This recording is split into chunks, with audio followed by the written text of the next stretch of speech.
ഭയക്കുന്നുവെങ്കിൽ തുടങ്ങാതിരിക്കണമായിരുന്നു.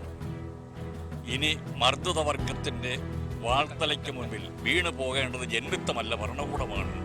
മറ്റുള്ളവർക്ക് വേണ്ടിയും കഴന്തനെന്ന ഞാൻ രക്തസാക്ഷിയാവാൻ തയ്യാറാണ് നിങ്ങളോ.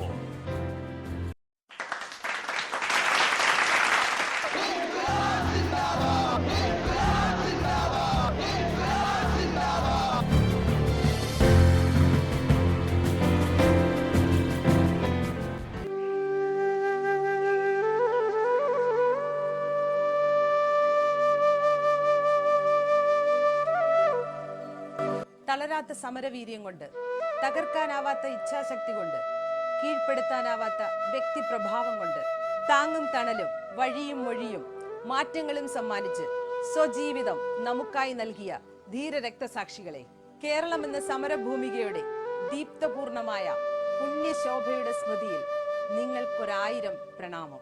ഒരുപാട് കനലുകളും കനവുകളും സംഗമിച്ച് കള്ളിക്കാടും കനകക്കുന്നുമായി മാറിയ ഇടങ്ങളെക്കുറിച്ച്, തൊഴിലാളികളുടെ അവകാശങ്ങൾക്ക് വേണ്ടി ക്യാൻവാസ് ഒരുക്കുകയും പാവപ്പെട്ടവന്റെ മനസ്സിനെ മഷിപ്പാത്രമാക്കി വിപ്ലവം രചിക്കുകയും ചെയ്ത മഹാപ്രസ്ഥാനത്തെക്കുറിച്ച് വാചാലനാവുകയും ചെയ്തു കഴന്തൻ.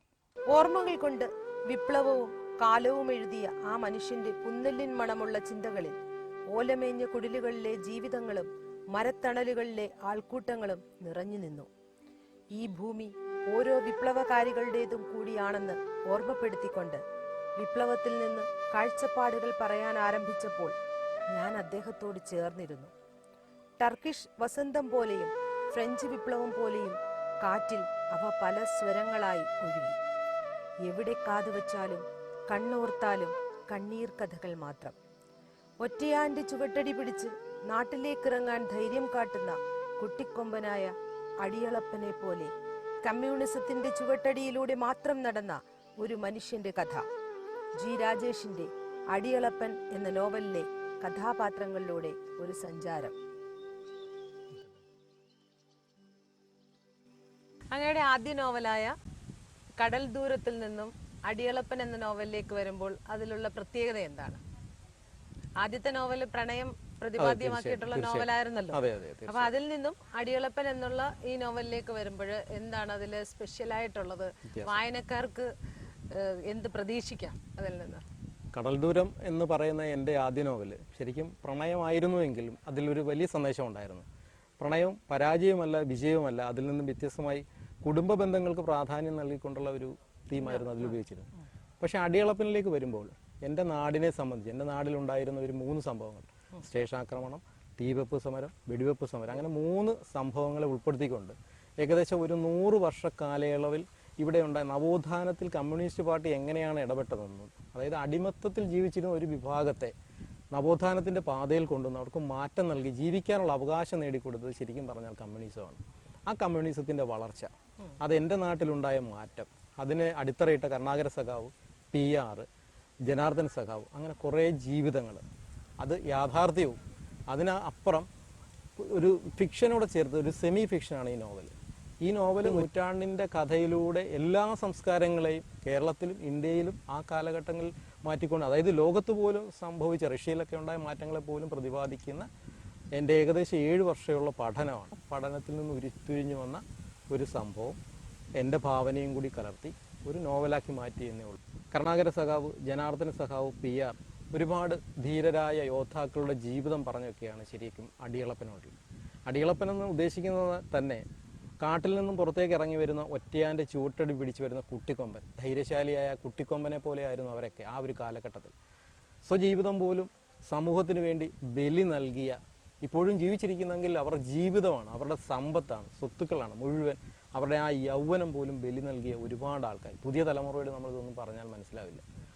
ആ തലമുറയ്ക്ക് വേണ്ടിയിട്ടാണ് ഞാൻ ഈ നോവൽ എഴുതിയിരിക്കുന്നത്. എൻ്റെ 7 വർഷത്തെ കഠിനാധ്വാനം അതിനുവേണ്ടി മാത്രമായിരുന്നു. ഒരു 7 വർഷം കൊണ്ടാണ് ഈ നോവൽ എഴുതിയെന്ന് പറഞ്ഞല്ലോ. തീർച്ചയായും. അപ്പോൾ ഒരുപാട് ഹോംവർക്ക് ഒക്കെ ചെയ്യേണ്ടി വന്നതാണ്. അപ്പൊ ഇത്രയും കഷ്ടപ്പെട്ട് ഇങ്ങനെ ഒരു നോവൽ എഴുതിയതിലൂടെ ഇത് വായിക്കുന്നവർക്ക് എന്ത് സന്ദേശമാണ്, അല്ലെ പുതിയ തലമുറയ്ക്ക് എന്ത് സന്ദേശമാണ് അങ്ങ് നൽകാൻ ആഗ്രഹിക്കുന്നത്? ഞാൻ ഏകദേശം പല സന്ദർഭങ്ങളിൽ, ഇപ്പോൾ ജനാർദ്ദൻ സഖാവിന് ഏകദേശം 97 വയസ്സോളം ഉണ്ട്. അദ്ദേഹത്തിൻ്റെ വീട്ടിൽ പോയിരുന്ന് അദ്ദേഹം ഉണരുന്നതും കാത്തിരുന്ന് ഞാൻ അദ്ദേഹത്തിൽ നിന്ന് കേട്ട കുറേ അനുഭവങ്ങളുണ്ട്. കരുണാകര സഖാവിൻ്റെ സമയം അനുസരിച്ച് അദ്ദേഹത്തിൻ്റെ കഥകൾ, PR വാസുവിൻ്റെ കഥകൾ അദ്ദേഹത്തിൻ്റെ മകൻ ഡോക്ടർ സന്തോഷിലൂടെ ഞാനിതൊക്കെ കളക്ട് ചെയ്തെന്ന് പറഞ്ഞു കഴിഞ്ഞാൽ ഇപ്പം മൺമറഞ്ഞു പോയവരും ജീവിച്ചിരിക്കുന്നുവെങ്കിലും ചരിത്രത്തിൻ്റെ രേഖകളിലൊന്നും ഇവർ ഉൾപ്പെട്ടിട്ടില്ല. അത് കാരണം എന്താണെന്ന് എനിക്കറിയില്ല. അപ്പം ആ ചരിത്രം പിന്നിലാക്കിയ അല്ലെങ്കിൽ ചരിത്രം മറച്ചു വെച്ചിരുന്ന അവരെ അപ്പം ശരിക്കും പറഞ്ഞാൽ SN തങ്കപ്പൻ എന്ന് പറഞ്ഞ ഒരാൾ ജീവിച്ചിട്ടുണ്ടായിരുന്നു. അദ്ദേഹത്തിന് സമരത്തിൽ പങ്കെടുത്തതിന് കുത്തുകൊണ്ട് ഒരുപാട് കാലം ഒരു കൂന് അദ്ദേഹത്തിന് ഉണ്ടായിട്ടുണ്ട്. അങ്ങനെ ഒരുപാട് പേര്, കായൽ ഭാസ്കരൻ എന്ന് പറയുന്ന വലിയൊരു സഖാവ് ഉണ്ടായിരുന്നു. പക്ഷേ പുള്ളി ആരാലും അറിയപ്പെടാതെ വിസ്മൃതിയിലേക്ക് പോവുകയായിരുന്നു. അപ്പോൾ അവരുടെയൊക്കെ ആ സ്മരണകൾ പുതുതലമുറയൊന്ന് അറിയണം. എന്താണ് ഡെഡിക്കേഷൻ, അതായത് നമ്മൾ സമൂഹത്തിന് വേണ്ടിയിട്ട് എന്താണ് പകർന്നു നൽകേണ്ടതെന്ന് ഇവരുടെ ജീവിതം അല്ലെ അവരുടെ സഹന സമരങ്ങൾ അല്ലെങ്കിൽ അവരുടെ സമർപ്പണങ്ങൾ, ഈ സമർപ്പണങ്ങളൊക്കെയും പകർത്തി വെച്ചിട്ടുള്ളതാണ് ഈ അടിയളപ്പൻ എന്ന് പറയുന്ന നോവൽ. അതുകൊണ്ട് പുതിയ തലമുറ തീർച്ചയായിട്ടും ഇത് വായിക്കണം, അവരത് ഉൾക്കൊള്ളാൻ ശ്രമിക്കണം. അവരുടെ ജീവിതത്തിൽ പല നന്മകളും പകർത്തിയെടുക്കാൻ ഇതിന് കഴിയും. അതുകൊണ്ടാണ് ഞാൻ ആ രീതിയിലുള്ള ഒരു നോവലിലേക്ക് എഴുതി തുടങ്ങിയത്. നമസ്കാരം. ജീവിതം കൊണ്ട് ജീവിതത്തെ വരച്ചിട്ട പാവം മനുഷ്യർക്കിടയിലേക്ക് വിശാല മാനവികതയുടെ മഹത്വത്തിലൂന്നും സമത്വാധിഷ്ഠിത ലോക വ്യവസ്ഥയ്ക്ക് വേണ്ടി പീഡാനുഭവ വഴിയിലൂടെയുള്ള അവരുടെ മുന്നേറ്റത്തെ മർദ്ദിതരുടെയും ചൂഷിതരുടെയും ഉത്സവമാക്കി മാറ്റിയ മാന്ത്രികനായി സഖാവ് കരുണാകരൻ കടന്നു വന്നു. അദ്ദേഹം കടൽക്കാറ്റ് നൂണ്ട് കടൽ തിരകളിൽ ഉലച്ച് പാവപ്പെട്ടവരുടെ ദുഃഖങ്ങളുടെ സങ്കീർണതകളെ അഴിച്ചു. അടിമത്തത്തിനു മുകളിൽ ആത്മാഭിമാനമാണ് വലുതെന്ന് പഠിപ്പിച്ച് ആത്മപീഡയുടെ ഉയർപ്പിനെ സ്വതന്ത്രമായി വ്യാഖ്യാനിച്ച് സ്വയം ബലി നൽകാൻ തൊഴിലാളികളെ സന്നദ്ധരാക്കി. അങ്ങനെ ആരാലും രേഖപ്പെടാതെ പോകുമായിരുന്ന കനകക്കുന്നുകാരുടെയും കള്ളിക്കാട്ടുകാരുടെയും ജീവിതത്തെ ചരിത്ര രേഖയാക്കിയ കമ്മ്യൂണിസത്തിന്റെ മനുഷ്യ പച്ചയെറ്റിയ സഖാവ് കരുണാകരൻ. നമസ്കാരം. നമസ്കാരം. സ്റ്റേഷൻ ആക്രമണത്തിന് ശേഷം വീട്ടിൽ പോകാതെ ഒരുപാട് സമയം നെൽക്കതിരുകൾക്കിടയിലിരുന്ന് നേരം വെളുപ്പിച്ചൊരു കഥയുണ്ടല്ലോ, ഭക്ഷണമൊന്നും കഴിക്കാതെ ഇരുന്ന് നേരം വെളുപ്പിച്ചു എന്നൊരു കഥയുണ്ടല്ലോ, അതൊന്ന് പറയാമോ? ഇപ്പം എൻ്റെ ജ്യേഷ്ഠനെ അറസ്റ്റ് ചെയ്യുന്ന സമയത്ത് ഞാൻ പുറത്താണ്. ഉടൻ തന്നെ ഞാൻ വീടിന് കിഴക്ക് വശത്തൊരു നെൽവയലാണ്. ഈ സന്ധ്യ സമയമായി ആരും കാണാതെ ഞാൻ ആ നെൽവയലിനകത്തോട്ട് ഇറങ്ങി അവിടെ ഇരുന്നു. അപ്പോൾ പോലീസ് തുടരെ ഇങ്ങനെ വീട്ടിൽ വന്നുകൊണ്ടിരിക്കുക. വീട്ടിൽ അച്ഛനും അന്ന് പെങ്ങന്മാരും ഉണ്ട്, വേറെ ആരുമില്ല. അപ്പോൾ അവരുടെ നേരെ ഭീഷണിയൊക്കെ മുടക്കുന്നുണ്ട്. അവർ കണ്ടില്ല ഞാൻ ചെല്ലുന്ന പോലും. അങ്ങനെ രാത്രിയിൽ ഒരു 3-4 മണി വരെ ഈ പോലീസ് ഇടവിട്ട് വന്നുകൊണ്ടിരിക്കുന്നു. അപ്പോൾ ഞാൻ അവിടെ കൊണ്ടുവന്നും അങ്ങോട്ട് വന്നു എന്നും കണ്ടവർ മറ്റുള്ളവരുണ്ട്. അപ്പോൾ അവർ പോലീസിൽ തറപ്പിച്ച് പറയുന്നത് ഞാൻ അവിടെ തന്നെ ഉണ്ടെന്നാണ്. അപ്പോൾ വീട്ടിലൊക്കെ കയറിയിട്ട് അവിടെ ഒന്നും ഇല്ല താനും. അവസാനം ഒരു 4 മണിക്ക് ശേഷം പോലീസിൻ്റെ വരവ് നിന്നു. ഈ സമയത്തെ പെട്ടെന്ന് ഞാൻ അവിടെ നിന്ന് എഴുന്നേറ്റ് കിഴക്കേ ഒരു പുരയിടത്തിൽ കയറി നേരെ ഈ റോഡ് പടിഞ്ഞാറ് റോട്ട് കിഴക്കോട്ട് ചെല്ലുമ്പോൾ കടേച്ചിറ എന്ന് പറയുന്ന ഒരു സ്ഥലമുണ്ട്. അവിടുന്ന് ഞാൻ കയറിയ നേരെ തെക്കേ വശത്തിറങ്ങി കടേച്ചിറയിൽ നിന്നും കുമാരൻ സ്കൂളിൻ്റെ കിഴക്ക് വശം ഒരു മഞ്ഞാണിക്കട എന്ന് പറയുന്ന ഒരു ചായക്കടയുണ്ട്. ഞാൻ നേരെ അവിടെ എത്തുക. പോലീസ് ഇവിടെ ഇങ്ങനെ പാഞ്ഞുകൊണ്ടിരിക്കുക. അപ്പം അവരെ കണ്ണു വെട്ടിച്ച് വേണം റോഡിനക്കരെ മാറി. അപ്പം അങ്ങ് ആ കടയിൽ ചെന്ന് അപ്പം ചെല്ലുമ്പോഴത്തെ ഞാൻ ഒരു ക്ഷീണിതനാണ്. അന്ന് ഉച്ചയ്ക്കൊന്നും കഴിച്ചില്ല, രാത്രിയിലൊന്നും കഴിച്ചില്ല. ഇല്ല പറയുന്ന ഇവിടേക്ക് പറയും ഞാറിനകത്തിരിക്കുക. ചായക്കടയാണ്. ഒരു സ്ത്രീയാണ് നടത്തുന്നത്, തള്ളയും അവരുടെ ഭർത്താവും നടത്തുക. അപ്പോൾ ഈ അമ്മ വന്നിട്ട് എന്നോട് രഹസ്യമായിട്ട് ചോദിച്ചു, മോൻ കനകക്കുന്നിലെ സംഭവമായി ബന്ധപ്പെട്ടെങ്ങാനും വരുവാണോ? പറഞ്ഞു, പേടിക്കണ്ട. ഞാൻ അറിയാമെന്ന് പറഞ്ഞു. അന്ന് അവിടെ ഇരിയെന്ന് പറഞ്ഞു. അപ്പോൾ അവിടെ ഏതെങ്കിലും പ്രവർത്തകരെ കണ്ടിട്ട് അവരുമായി ബന്ധപ്പെട്ട് എങ്ങോട്ടെങ്കിലും മാറാനാണ്. അവസാനം ഒരു നിമിഷങ്ങൾക്കുള്ളിൽ ആ അമ്മ ഒരു 3 ദോശയും ഒരു ചായയും കൊണ്ടുവന്നു. അപ്പം ഞാൻ ആദ്യം ഒന്ന് മടിച്ച്, ഞാൻ അങ്ങനെ ഒന്നും കഴിച്ചിട്ടില്ല, കാശൊന്നും കൊടുക്കുക പറഞ്ഞ് കഴിക്കാൻ പറഞ്ഞു. ഞാനങ്ങനെ കഴിച്ചു. ആളിനെ ഇപ്പോൾ വരുത്താമെന്ന് പറഞ്ഞു. പെട്ടെന്ന് പറഞ്ഞാൽ നമ്മുടെ ജീവിതത്തിലെ ഒരു വലിയ ഒരിക്കലും മറക്കാൻ കഴിയാത്ത ഒരു സംഭവമാണ്. അപ്പോൾ അവിടെ നമ്മളൊരു പ്രവർത്തകൻ വന്ന് എന്നെ ഇവിടെ നേരെ ഞാൻ കൂട്ടിക്കൊണ്ട് പോവുകയാണ്. ചെയ്ത് പറഞ്ഞാൽ വലിയ കുടുംബം, എൻ്റെ അടുത്ത് തന്നെ ഒരു കൊച്ചു വീടുണ്ട്. ആ വീട്ടിൽ കൊണ്ട് ആക്കുക ചെയ്തത്. പ്രത്യക്ഷത്തിൽ സമരമുഖങ്ങളിലൊന്നും കാണാതെ പാർട്ടിക്ക് വേണ്ടി പ്രവർത്തിച്ച ഒരു മഹതി ഇന്നും കനകക്കുന്നിൽ ജീവിക്കുന്നുണ്ട്. ആരോരും അറിയാതെ 80ാമത്തെ വയസ്സിലും അന്നത്തെ ചായത്തട്ടിന് ചുറ്റും നിന്നുകൊണ്ട് ഒറ്റ ചായ ഒഴിച്ച് വയറിന്റെ വിശപ്പടക്കി ജീവിക്കുന്നുണ്ട് സഖാവ് മണിയമ്മ. മാഞ്ഞു തുടങ്ങിയ അക്ഷരങ്ങളിൽ എഴുതിയ മണീസ് ടീ ഷോപ്പ് കനകക്കുന്നിന്റെ സ്മാരകം പോലെ പുറത്തു തൂങ്ങിയാടുമ്പോൾ കടയ്ക്കുള്ളിലെ ഇളകുന്ന ബെഞ്ചിലിരുന്ന് ഇപ്പോഴും പരിഭവമില്ലാതെ പല്ലില്ലാത്ത മോണ കാട്ടി ചിരിച്ചുകൊണ്ട് കഥ പറയുന്ന യഥാർത്ഥ കമ്മ്യൂണിസ്റ്റ്. ജനിച്ച് ഈ മണ്ണിൽ ചുവടുറപ്പിച്ച് ആർജിച്ച കരുത്തുകൾ ഓരോന്നായി തിരികെ കൊടുക്കുന്ന വാർദ്ധക്യം എന്തിനേയും എതിരിട്ടുകൊണ്ടിരുന്ന ആ അമ്മയുടെ ശരീരത്തിലേക്ക് വന്നു തുടങ്ങി. ഏത് നിമിഷവും ഇടറിപ്പോകുമെന്ന് തോന്നുമെങ്കിലും അമ്മയുടെ ചുവടുവയ്പ്പുകൾ ഇപ്പോഴും ഉറപ്പുള്ളത് തന്നെയാണ്. പ്രായം 80-നോടടുക്കുകയാണ്. കടന്നുപോയ 80 വർഷങ്ങളിൽ പെയ്തൊഴിഞ്ഞ തുലാവർഷങ്ങൾ കടുപ്പിച്ച വേദനകൾക്ക് ഇന്നും ശമനമില്ല. അമ്മയെന്നാൽ ശമനമില്ലാത്ത വേദനകൾ അടുക്കിപ്പെറുക്കി വെക്കുന്ന നിലവറയാണല്ലോ. ഒരുപാട് നിലവിളികൾക്ക് കാതോർത്ത് ചൂടുള്ള ഈ ചായത്തട്ടിന് മുന്നിൽ നിന്നുകൊണ്ട് പോലീസുകാരുടെ രഹസ്യങ്ങൾ കൈമാറി ധാരാളം സഖാക്കന്മാരെ രക്ഷിച്ച മനക്കരുത്ത് എങ്ങനെയാണ് അമ്മയ്ക്ക് കിട്ടിയത്? പറയാം. സദാശിവൻ സാറും SND തങ്കപ്പനും കൂടെ ഇവിടെ വന്ന് ആഹാരം കഴിക്കാനാ. രാത്രി വന്ന് സദാശിവൻ സാറിന് ഇല കൊടുത്ത് ഉണ്ടോണ്ടിരിക്കുന്നു. ആ സമയത്ത് നേതാക്കന്മാരെ അറസ്റ്റ് ചെയ്യുന്ന ഒരു കാര്യമുണ്ട്. അന്നേരം SND ഇപ്പുറത്തിരുന്ന് കാര്യം പറയാം. വർത്തമാനം കേട്ടുകൊണ്ട് ഇതിൻ്റെ നേരെ പടിഞ്ഞാറാപ്പുറത്ത് ഒരു ഏഡ് സംസാരം കേട്ടുകൊണ്ട് വന്ന് ഇങ്ങനെ സ്ക്രീനിൻ്റെ മണ്ടയ്ക്കോടെ എത്തി നോക്കിയേച്ച് ഇങ്ങനെ തലയൊന്നാടി.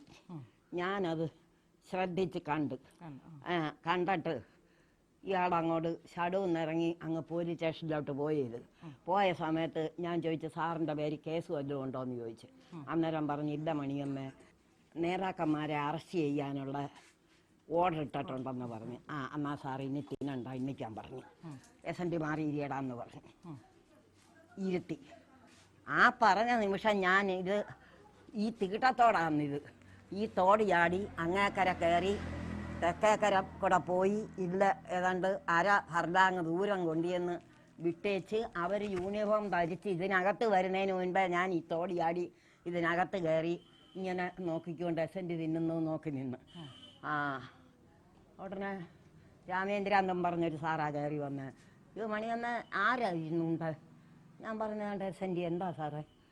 അല്ല, ഞാൻ ഇതിനകത്ത് സദാശിവം. ഞാൻ പറഞ്ഞില്ല. സാറ് നോക്ക്, നിങ്ങൾക്ക് സ്വാതന്ത്ര്യമുള്ളടോ ഇല്ല, കയറിയെല്ലാം അന്ന് അതിലാ നോക്കുന്നേ. എത്തിയൊക്കെ നോക്കിച്ച് പറഞ്ഞു ഇതിലെങ്ങും ഇല്ല. അപ്പോഴത്തേക്ക് ഞാൻ സാറിനെ രക്ഷപ്പെടുത്തിയേച്ച് പറഞ്ഞു, ആണുങ്ങളില്ലാത്ത ഒരു വീട് പറഞ്ഞു കൊടുത്ത്. ഞാൻ പറഞ്ഞു, സാർ അവിടെ പോകാവുള്ളൂ, മറ്റെങ്ങും കയറിയിരിക്കരുത്. ചൂടുണ്ടായിട്ടും സഖാവ് മണിയമ്മ ചായത്തട്ടിന്റെ തീപ്പുകയ്ക്ക് മുന്നിൽ നിന്നു. പ്രായാധിക്യം കൊണ്ടും രോഗം കൊണ്ടും വാട്ടം തട്ടിയ മുഖത്ത് കനകക്കുന്ന് സ്റ്റേഷൻ ആക്രമണത്തിന്റെ സമരകാണ്ഡം ഉള്ളു നിറഞ്ഞു പ്രകാശിച്ചു. ആർക്കു വേണ്ടിയാണ്, എന്തിനു വേണ്ടിയാണ് ഒരു സമരപ്പഴമയെ ചുട്ടുപൊള്ളുന്ന അടുപ്പിൽ ഈ അമ്മ കാത്തുവെക്കുന്നത്? അകത്തിരിക്കുന്ന ഒരമ്മ അനുഭവിക്കുന്ന ഏകാന്തത അത്രയും പുറത്തെ ചിരിയിൽ തഴച്ചു തുടങ്ങുന്നു. ഇനി നമുക്ക് കള്ളിക്കാട്ടേക്ക് പോകാം. കായംകുളം കായലിന്റെ ഓളപ്പരപ്പുകളിൽ അലയടിക്കുന്ന തണുത്ത കാറ്റിൽ കള്ളിക്കാടിന്റെ തീരങ്ങൾ ഉലയുന്നുണ്ട്. സ്വയം ബലിയായ നീലകണ്ഠനും ഭാർഗവിയും എഴുതിയ രക്തലിഖിതങ്ങൾ കള്ളിക്കാട് ദേശത്തിന്റെ ചരിത്രമാണ്. ഒരു കാലത്തെ അടിമകളായ മനുഷ്യർക്കെല്ലാം വേണ്ടിയാണ് അവർ ചോര നീറ്റി അവകാശങ്ങളുടെ തെളിയൂറ്റിയെടുത്തത്. പള്ളിക്കടവിലെ ആളനക്കങ്ങളിൽ ഒരു കാലവും ദൂരവും കരിന്തിരിത്തോക്കിനിരയാക്കിയ മനുഷ്യരുടെ ഇരമ്പങ്ങളിൽ മുഴങ്ങിക്കേൾക്കുന്നുണ്ട്. കാലത്തിന്റെ പാളികളടർന്ന ഈ മണ്ണിലേക്ക് കാലെടുത്തു വെക്കുമ്പോൾ ഭരണകൂടം കീറിപ്പിളർന്ന നെഞ്ചു തുന്നിക്കെട്ടി സങ്കടം കുടിച്ചിറക്കി നീണ്ടു നിവർന്നു കിടക്കുന്ന സഹദേവന്റെയും നീലാണ്ടന്റെയും ഭാർഗവിയുടെയും നിശ്വാസം കാതിൽ വന്നലയ്ക്കുന്നുണ്ട്. അടിയളപ്പനിലൂടെ എഴുത്തുകാരൻ പുരട്ടിയ മൃതസഞ്ജീവനിയുടെ കരുത്തിൽ മരണത്തിൽ നിന്നുള്ള അവരുടെ ജീവിതത്തിന്റെ ഉയർപ്പുകൾ. കൊല ചെയ്യപ്പെട്ട ചരിത്രത്തെ കുടികിടപ്പ് സമരനായകൻ PR-ന്റെ അക്ഷരങ്ങളിലൂടെ. വെടിവെപ്പ് നടക്കുമ്പോൾ കേവലം 14 വയസ്സ് മാത്രം പ്രായമുണ്ടായിരുന്ന അന്നത്തെ സന്തോഷിൽ നിന്നും ഹോമിയോ ഡയറക്ടറായി വിരമിച്ച ഡോക്ടർ സന്തോഷിന്റെ ഓർമ്മകളിലൂടെ അറിയാം.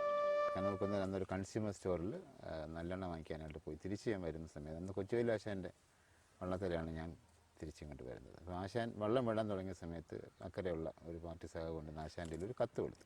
ഈ വള്ളത്തിൽ അവസാനം കയറിയ ആൾ ഞാനാണ്. അതുകൊണ്ട് തന്നെ ഞാൻ വെള്ളത്തിൻ്റെ ആശാന് തൊട്ടടുത്താണ് ഇരുന്നത്. അപ്പോൾ ആശാൻ്റെ മടിക്കുത്തിൽ വെച്ച ഈ കത്ത് അത് വെള്ളത്തിൽ വീഴുന്നു ഞാൻ കണ്ടു. ഞാൻ പറഞ്ഞു, ആശാനെ എന്ത് സാധനം താഴെ പോലും. അപ്പോഴത്തേക്കും അന്ന് ഈ കായൽ ഭയങ്കര ശക്തമായ ഒഴുക്കും വെള്ളപ്പൊക്കവും ആശാൻ എടുക്കാൻ ശ്രമിച്ചില്ല. തൊട്ട് പുറകെ വന്ന പോലീസ് ബോട്ട് അവർ ഇത് എടുക്കുന്നത് ഞാൻ കണ്ടു. ഞാൻ തിരിച്ചു വരുമ്പോഴും ഇവിടെ രാവിലെ ഞാൻ അക്കരയ്ക്ക് പോകുമ്പോൾ ഉണ്ടായിരുന്ന കമ്മിറ്റിയിലെ ആൾക്കാരെല്ലാം ഇവിടെ ഉണ്ട്. ഉച്ചയോളം കഴിഞ്ഞ് അന്ന് എനിക്ക് ട്യൂഷനുണ്ട്. ഇവിടുന്ന് ട്യൂഷന് പോകാൻ വേണ്ടി ഭക്ഷണം കഴിച്ചുകൊണ്ടിരിക്കുമ്പോൾ ഞാൻ ആ വെടിവെച്ച ആദ്യത്തെ ബഹളം കേൾക്കാം. അപ്പോൾ ആ ബഹളം കേട്ട് ഞാൻ ഇവിടുന്ന് അങ്ങോട്ട് മുന്നോട്ട് പോകുമ്പോഴത്തേ അതിൻ്റെ 2 പാലം കിടക്കണം ഞങ്ങൾക്ക് അപ്പുറം ചെല്ലണമെങ്കിൽ. 2ാമത്തെ പാലം എത്തിയപ്പോഴത്തേക്ക് ആദ്യത്തെ വെടിപൊട്ടി ഞാൻ അങ്ങോട്ട് ചെല്ലുമ്പോൾ ഞാൻ കാണുന്ന സീന് 10 വയസ്സുള്ള എൻ്റെ അനുജൻ അവൻ നിലവിളിച്ചുകൊണ്ട് ഇങ്ങോട്ട് വരികയാണ്. എന്നിട്ട് പറഞ്ഞ് നമ്മുടെ അച്ഛന് വെടിവെറ്റു. അവൻ കാണുന്ന സീൻ ഈ വെടിവെച്ച കേട്ട് അവൻ പടിഞ്ഞാറോട്ട് പോകുമ്പോൾ കാണുന്ന സീൻ വെച്ചാൽ തലയ്ക്ക് അടിയുണ്ട് പരിക്ക് പറ്റിയ വാസുപണിക്കർ എന്ന് പറഞ്ഞ എൻ്റെ ഒരു ജ്യേഷ്ഠ സഹോദരനെ അച്ഛനും കുറേ ആൾക്കാരും കൂടെ എടുത്തുകൊണ്ട് വരുന്നതാണ്. അപ്പോൾ ഈ വാസുപണിക്കരുടെ ശരീരത്തിനുള്ള ചോര അച്ഛൻ്റെ ബനിയൻ, അന്ന് അച്ഛൻ കൈയുള്ള ബനിയൻ, ആ ബനിയനിലെ ഫ്രണ്ടിലെല്ലാം ചോര കണ്ടപ്പം ഈ അനിയൻ പരിഭ്രമിച്ചു. അച്ഛന് വെടിയേറ്റെന്ന് പറഞ്ഞാൽ അവൻ നിലവിളിച്ചുകൊണ്ട് ഇങ്ങനെ ഓടുമായിരുന്നു. 27-ാം തീയതിയാണ് വെടിവെപ്പ്. 2 സഖാക്കൾ നീലാണ്ടൻ സഖാവ് ഭാർഗവിയും കൊല്ലപ്പെട്ടു. ഓഗസ്റ്റ് 2-ാം തീയതി ഇതിൻ്റെ ഷോക്കിൽ എൻ്റെ അനിയനും മരിക്കുമായിരുന്നു. വെടിയേറ്റു മരിച്ച നീലാണ്ടന്റെ അടുത്ത് അടിവയറ്റിലേറ്റ വെടിയുണ്ടയുമായി മുടിയൊക്കെ വലിച്ചു പറിച്ച് ഭാർഗവി കൈയും കാലുമിട്ടടിച്ച് അലറിക്കരഞ്ഞുകൊണ്ടിരുന്നു. ആശാൻ അവളുടെ അടുത്തിരുന്ന് വയറ്റിൽ കെട്ടിവെച്ചിരുന്ന ചകിരിക്കെട്ട് അഴിച്ചുമാറ്റി വെടിയുണ്ട കടന്നു കയറിയ ഉള്ളിലെ ഇറച്ചി ചിതറിത്തെറിച്ച ഭാഗത്തു നിന്നും മാംസമടർന്ന് രക്തം ഒഴുകിക്കൊണ്ടിരുന്നു. ആശാനെ ഇച്ചിരി വെള്ളം. അവൾ കരഞ്ഞു. ആശാൻ തോട്ടിൽ നിന്നും വെള്ളം കൈക്കുമ്പിളിൽ കോരി അങ്ങോട്ട് നടന്നു.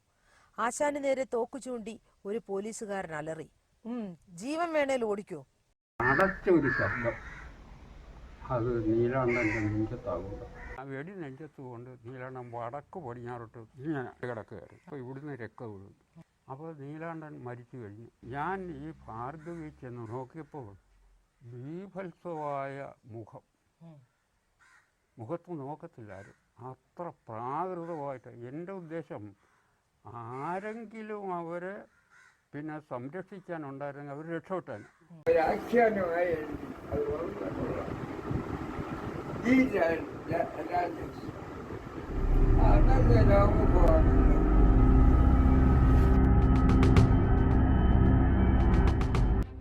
സംഘടിത തൊഴിലാളി വർഗത്തിന്റെ വിപ്ലവ വീര്യത്തിനു മുൻപിൽ അടിയറവ് പറയേണ്ടി വന്ന രാഷ്ട്രീയ നേതൃത്വത്തിനു നേരെ വിരിമാറ് കാട്ടിയ ധീരരക്തസാക്ഷികളുടെ ചുടുരക്തം വീണ മണ്ണിനെ ഒരു കാലത്തും കടലെടുക്കാതെ കാറ്റുതട്ടാതെ രക്തസാക്ഷികൾ എന്ന സംസ്കൃതി കൊത്തിവെച്ചിരിക്കുന്ന ചരിത്ര ലിഖിതമാക്കി കായംകുളം കായലിന്റെ തീരത്ത് കണ്ണിലെ കൃഷ്ണമണി പോലെ കാത്തുസൂക്ഷിച്ചിട്ടുണ്ട് ഇന്നും കള്ളിക്കാടിന്റെ പോരാട്ടവീര്യം.